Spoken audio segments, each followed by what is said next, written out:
phong ba bụi trần, hay vứt lại sau những năm tháng mệt nhoài. Cứ vui tươi cười hoài, đời giống như bức tranh thêm màu sắc tươi. Đoạn đường kia phù lắm trong gai, gió xưa vui bờ tương lai đang chờ.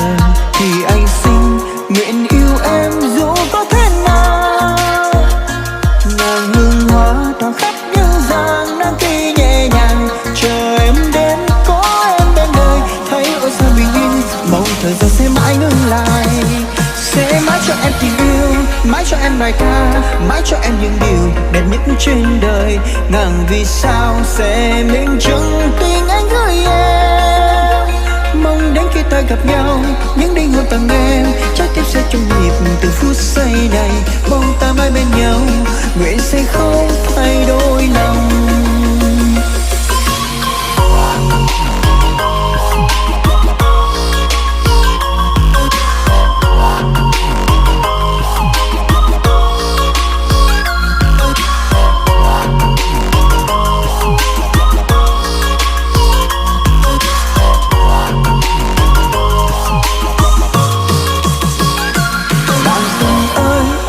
Tình ơi, sóng vỗ miên man áng mây nhẹ nhàng.